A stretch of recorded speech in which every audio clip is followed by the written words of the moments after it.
Estudo do Catecismo da Igreja Católica, com o Padre Bruno Leonardo Braga. Desejei ver com a inteligência o que acreditei. Santo Agostinho. Tuas asas que nos elevam em contemplação. Continuando a nossa reflexão, eu chamo a atenção para uma coisa que me esqueci de falar antes. Eu tenho falado já nas últimas semanas, refletindo sobre o 9º artigo da nossa profissão de fé, que ele diz respeito à Igreja. Ele afirma, creio na Santa Igreja Católica. Mas isso inclui também a afirmação seguinte, também é o 9º artigo da profissão de fé.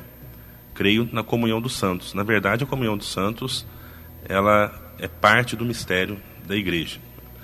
Bom, mas sobre a comunhão dos santos nós vamos falar daqui a alguns programas.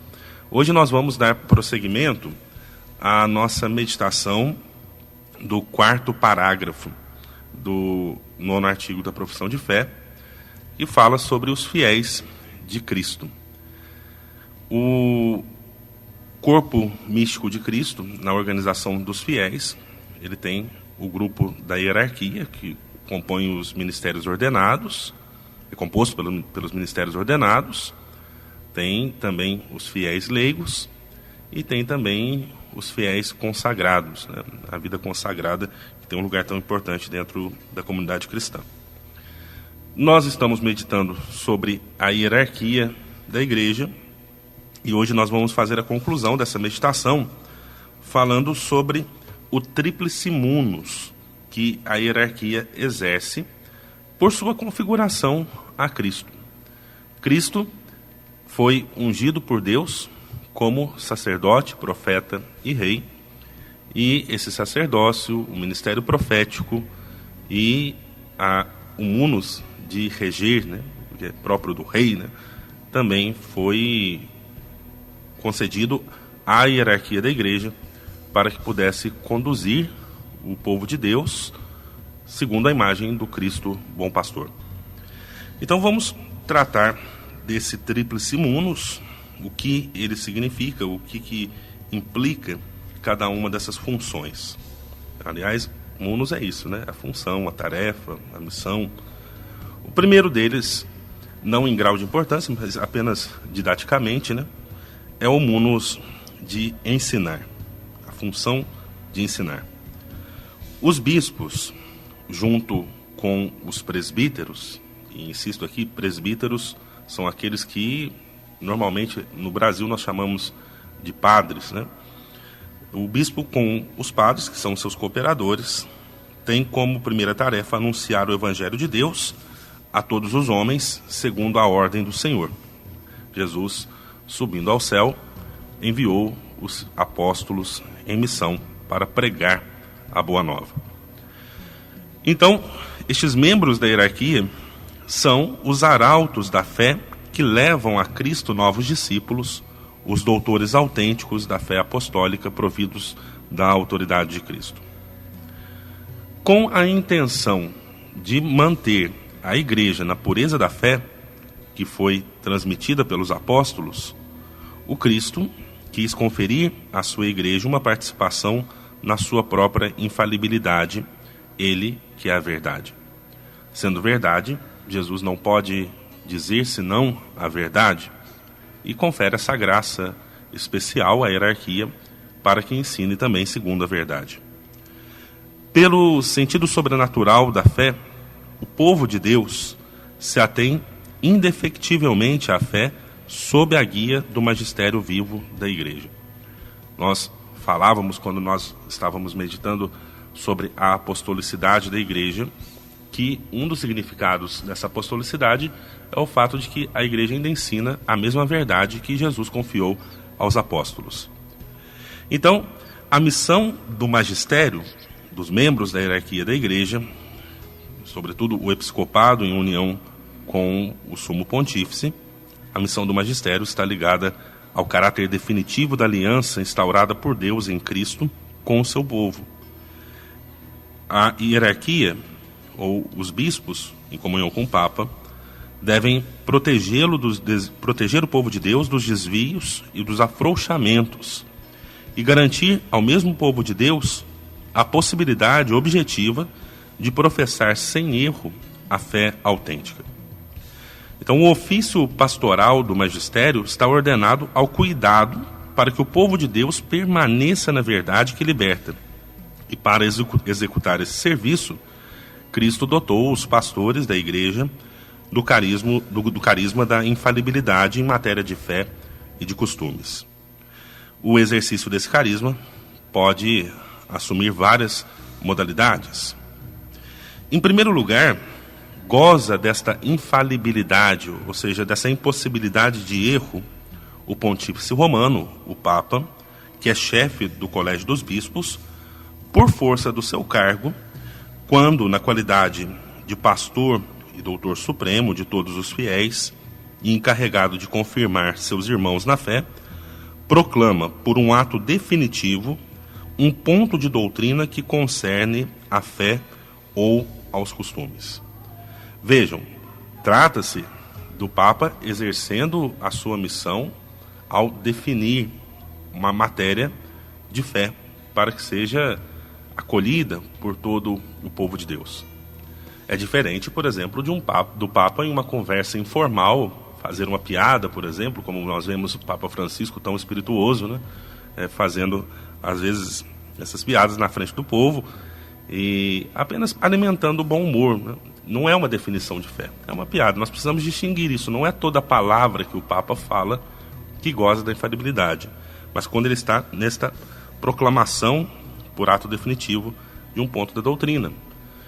Como nós tivemos aí em meados do século passado a definição do dogma da Assunção de Maria. Então, quando exerceu esse ato, ele agiu de maneira infalível. Então, nós podemos e devemos crer nessa verdade, porque Jesus ampara a igreja com esse carisma. A infalibilidade prometida à igreja reside também no corpo episcopal, ou seja, nos bispos enquanto colégio, quando o corpo episcopal exerce o seu magistério supremo em união com o sucessor de Pedro, sobretudo em um concílio ecumênico. Quando, por seu magistério supremo, a igreja propõe alguma coisa a crer como sendo revelada por Deus e como ensinamento de Cristo, é preciso a todos os fiéis aderir na obediência da fé a tais definições, porque esta é uma graça concedida por Cristo para conduzir o seu povo na verdade. Esta infalibilidade tem a mesma extensão que o próprio depósito da revelação divina. A assistência divina é também dada aos sucessores dos apóstolos, os bispos, ao ensinarem, em comunhão com o sucessor de Pedro, o Papa, a igreja, quando, mesmo sem chegar a uma definição infalível e sem se pronunciar de forma definitiva, propõem, no exercício do magistério ordinário, um ensinamento que leva a uma compreensão melhor da revelação em matéria de fé e de costumes. A este ensinamento ordinário, os fiéis devem ater-se com o religioso obséquio do Espírito, o qual, embora se distinga do assentimento da fé, o prolonga. O outro munus que Cristo confere aos pastores da igreja é o munus de santificar. O bispo tem também a responsabilidade de ministrar a graça do sacerdócio supremo, em particular na Eucaristia que ele mesmo oferece ou da qual garante a oblação pelos presbíteros, que são seus cooperadores. Porque a Eucaristia é o centro da vida da igreja particular. O bispo, com os seus padres, santificam a igreja por sua oração, por seu trabalho, pelo ministério da palavra e também através dos sacramentos. Santificam a igreja por seu exemplo. Não, como nos diz São Pedro na sua primeira carta, capítulo 5, versículo 3, não agindo como senhores daqueles que vos couberam por sorte, mas antes como modelos do rebanho. E é assim que chegam, com o rebanho que lhes está confiado, à vida eterna. O terceiro munus, a terceira tarefa, o munus de reger. Os bispos dirigem as suas igrejas particulares, as suas dioceses, como vigários e delegados de Cristo, com conselhos, exortações e exemplos, mas também com autoridade e com poder sagrado, o qual, porém, devem exercer para edificar no edifício, no espírito de serviço que caracteriza o de seu mestre. Vejam que, quando os bispos exercem a sua autoridade pastoral no munus reger, no fundo eles estão exercendo um serviço ao povo de Deus. Não se trata de um poder de cima para baixo, né, opressor, que submete as pessoas, mas é um serviço que é para justamente a libertação das pessoas na verdade. Esse poder que exercem pessoalmente em nome de Cristo é um poder próprio, ordinário e imediato. No seu exercício, porém, está submetido à regulamentação última da autoridade suprema da Igreja. Mas isso não significa que se devam considerar os bispos como vigários do Papa, como se fossem representantes do Papa na sua diocese. Não, são sucessores dos apóstolos, são vigários de Cristo, em comunhão com o Papa, que Jesus colocou como chefe da Igreja. Mas eles têm uma autoridade que lhes é própria. Então não é representar o Papa na paróquia, ou melhor, na diocese. Também o Papa, ele tem uma autoridade ordinária, imediata sobre toda a Igreja, mas isso não anula, muito pelo contrário, confirma e defende a autoridade dos bispos. Essa autoridade dos bispos, ela deve ser exercida em comunhão com toda a Igreja, sob a condução do Papa. O bom pastor será o modelo e a forma do munus pastoral do bispo. Ou seja, ao conduzir o povo de Deus, a reger o povo de Deus, devem se inspirar em Cristo, bom pastor, ou naquilo que ele descreve a respeito do bom pastor, na parábola, principalmente a parábola que nós temos no Evangelho segundo São João, no 10º capítulo, em que Jesus mostra o amor, o cuidado que o pastor tem para com as ovelhas. Consciente das suas fraquezas, o bispo pode compadecer-se dos ignorantes e extraviados, mas, melhor, não se negue, portanto, a atender aos súditos, amando-os como verdadeiros filhos e exortando-os para que alegremente colaborem com ele. Por sua vez, os fiéis devem estar unidos ao seu bispo, como a Igreja a Jesus Cristo e Jesus Cristo ao Pai. Encerrando a meditação sobre o Tríplice Munus do Ministério Episcopal, da hierarquia da Igreja, o Catecismo ele retoma uma afirmação de Santo Inácio de Antioquia, que diz assim: Segui todos o bispo, como Jesus Cristo segue seu Pai, e o presbitério, como aos apóstolos. Quanto aos diáconos, respeitai-os como a lei de Deus, que ninguém faça sem o bispo nada do que diz respeito à Igreja.